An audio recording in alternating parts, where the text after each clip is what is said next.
Yes, sir. Mostly for EJ. Paul Heiser from the State School Boards Association. About the income replacement under annuity, you talked about 70%, for example. Right. So if you're making $100,000, you would get $70,000 essentially every year. But the actual income replacement, wouldn't it actually be higher than that because you're not paying taxes on that? Yes, there's several points to be made about income replacement.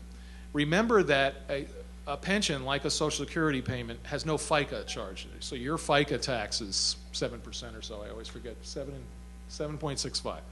So take the number, increase it by 7.65, and that's the job equivalent. Take it and increase it further by your actual effective income tax rate. That's a further addition. On average, for a person, a typical average public employee, the combined effect of not paying FICA and not paying state income tax on a pension is it's the face value of the pension plus 10% is its wage equivalent. It's not a small thing, plus 10%.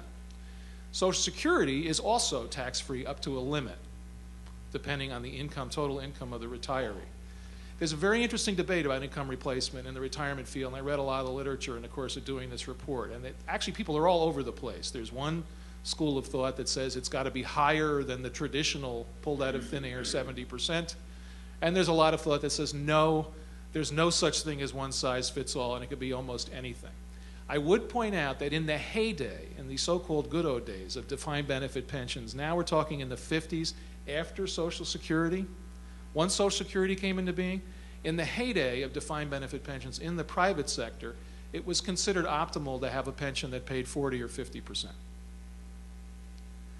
So the other thing to make a point about public pension funds is that once we went into Social Security especially, the public pensions in New York and most other states always, underscore, always paid higher benefits as a percent of wage replacement than the best private sector private pension, defined benefit pensions. There wasn't like a time when everybody had similar pension benefits in some halcyon good old day, and they were unions in the private sector and you were unions here and we all had the same benefit. The benefits have always been at least a bit, if not much higher in the public sector. The transition to Social Security compliance in three-quarters of the states actually, what happened is states like New York moved their members into Social Security so that they had both benefits, but didn't actually adjust the defined benefit pension in their own system fully to accommodate that fact. So you hear these fights about pension reform in California, and you'll hear that highway patrolmen get 90% of their final average salary. They're not in Social Security. That's why you hear about 3% multipliers in some of these places. It's a different argument in some states than it is here. So, I mean, I know that's a roundabout answer, but it's a really interesting subject that also is interesting exploring and talking about in this context if we were having a really rational discussion on it. Yes, ma'am. I know this would probably be a hard number to come up with, but what would be an average wage replacement number for a private sector worker? We just talked about a public that earned about $100,000. Is there even a range you could give if we're talking 75 to 100%? There's, in terms of the actual current average now, there is none. Nobody has done research on this. There's two sets of studies out about what it ought to be or what it needs to be or what it effectively is for people. There's a big report done by a guy at Brookings and another guy at Wisconsin and his research associates that disagrees with the 75 to 80% notion, for instance, and says that most people are actually, that the common notion of the so-called retirement crisis is actually flipped on its head, that in fact people are better prepared on average than the common rubrics suggest. I don't have a dog in that fight. I'm just saying there's a lot of research on it, but it's really hard to come up with sort of blanket average numbers. The one thing to keep in mind that's relevant to this discussion on contribution rates, to go to another question, 401ks, which by the way, the total assets in 401ks are still somewhat exceeded by the total assets in IRAs. IRAs collectively are bigger than 401ks, which is an individual retirement account. That's because a lot of people, even people in this room who are minimally vested in a public plan, like me, have from some other employer at some point in time got a hunk of money that they put in an IRA, and they're all over the place. But in 401ks, the average total contribution to a 401k, which is sort of known, is just under 10%. and it's roughly 6 or 7 on the employee side to 3 or 4 on the employer's side. But the thing about 401ks, which is why you should not, and I've been guilty of this, in shorthand when you're writing a brief targeted op-ed piece or something, use the phrase 401k-like to talk about this plan. A 401k, when you set up a 401k, both sides, as I've said before, you can say, I'm putting in more next year. Okay, I'm putting in less. I mean, it can fluctuate. And you hear about companies saying, we had a bad year last year, we're not making our contribution to the 401k. That's not the way this would work. It can't work that way in government, both because of the constitutional provision in New York and because it would not be a 401k, it would be a 401a, ideally.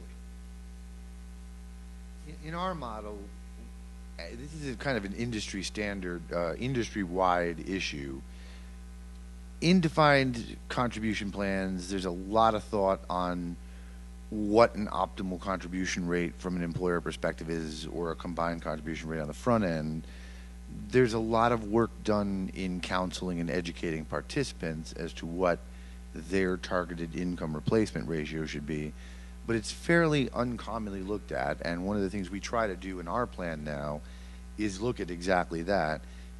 It has been uncommon, which is why, as EJ's mentioned, there's not a lot of research in the area, to focus on what your income replacement ratio is going to be based upon your contributions into a defined contribution plan. So it is an area where the industry itself, this is the 401k, 401a, whatever it may be, financial services model industry, is expanding the thinking on in terms of focusing more on distribution options and providing lifetime annuity or lifetime income replacement, rather than focusing on just what percentage of a contribution to make at the front end.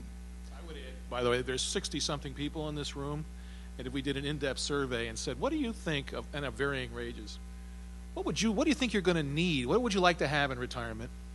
Answer. What will you need in retirement? Answer. There will be 60 different answers, perhaps with a lot of scratch outs, or I've got to talk to my husband or wife and get back to you. I mean, that's the fallacy also of thinking it must be this. And the added flexibility, albeit without the guarantee of the DC plan, is, well, I don't care as much about this. I want this. My timing isn't this, it's that. That's what I think is another advantage of the DC plan. You do sit down with the financial advisor and you have that discussion about what do you want to do. And if you have a DC plan that you're working with, there are things you could talk about doing to put together a portfolio or put together a strategy that's going to meet those goals. If you're in the DB plan only, it's like work longer. That's the only answer. And I do think that today people expect to be able to make personal choices in everything that they do. Sometimes they don't make wise choices. We acknowledge that. But I do think that they have the expectations to take responsibility for making those kind of choices. I think the DC plan would be attractive to a lot of people because of that portability, but also the flexibility associated with it.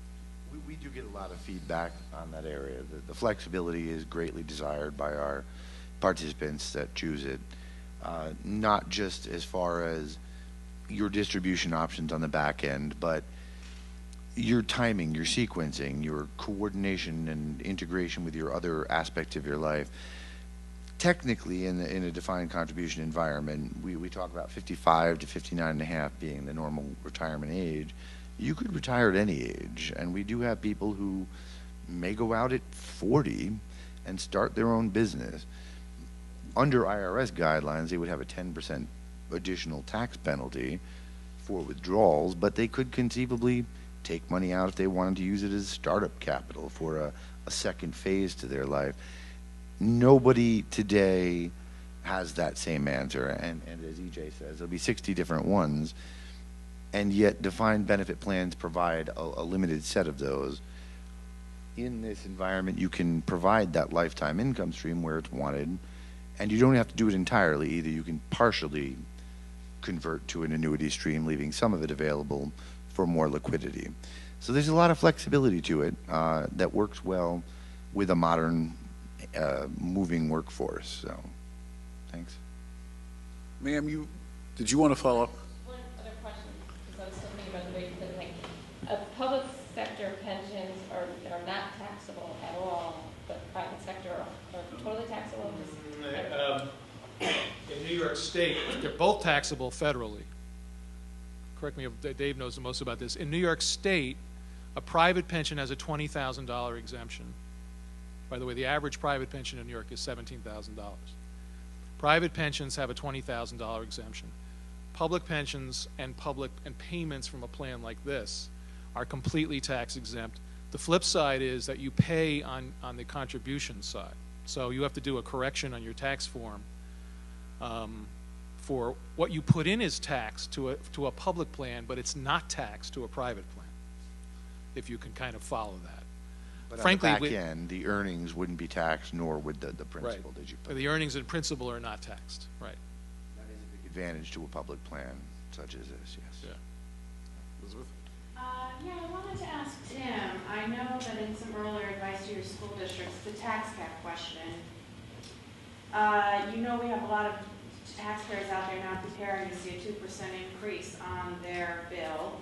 And you have given advice to the school boards to try to keep within that 2% because of the downside risk for you guys of having to go 2 votes and go to contingency, which would only allow you a 0% levy growth. So that puts a lot of pressure because the tax cap in its regular design allows you to exempt pension costs above a certain amount and tack them on the tax bill.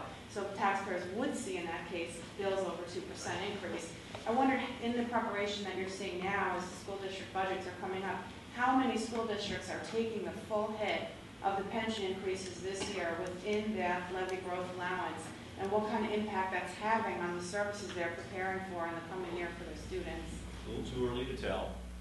But we certainly are hearing people say that they are scared to death to go beyond 2% because it has been suggested that that is a cap, a hard cap. We know that there are exemptions, there are other calculations for it. It's actually a tax levy limit that if you were here locally and reading in the Times Union this morning, you saw Bethlehem has a tax levy limit that is up to 2.72%. I think there's even some, and that's not even calculating the exemption.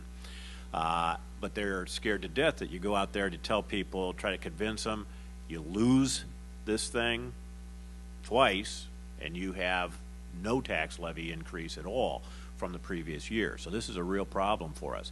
My guess is that this year most districts are going to see that what they can increase beyond the 2% is so limited that it's not worth the potential voter backlash and jeopardizing passage of a tax levy eventually, that they'll probably stay pretty close to the 2 and they'll suck it up. Unfortunately, I think the downside to make that happen is you close programs, you close schools, you lay people off to stay under the 2. But I think that's what you're going to see more and more of. No other questions? Then we'll wrap it up. Please join me in thanking our panel, our speakers, and thank all of you for coming.